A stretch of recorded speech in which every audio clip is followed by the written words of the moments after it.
Hello there everyone, welcome back to our channel. In today's video, you are going to see how to create Instagram Reels with music. So for that, let's head over to our Instagram application first. Once you're there, make sure you have logged in into your desired account and then head over to the plus icon. And in here, go to Reels.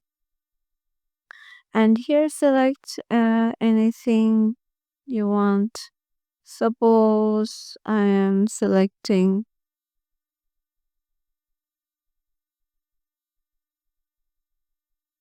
this one.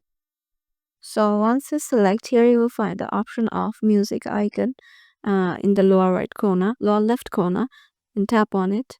And here you can search for any sort of music, trending, or if you have saved, or you can also use original audio, or you can also import audio. So I'm currently using this audio, and tap on the arrow and set which track you want. Tap on done and go next.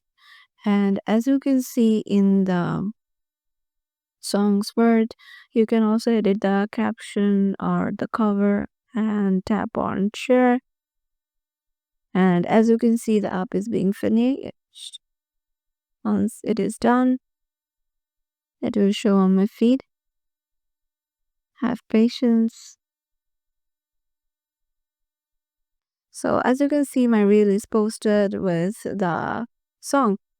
So yeah, this is how you can add songs and create reels on Instagram. Hope this video will help you out, and we'll see you in the next video.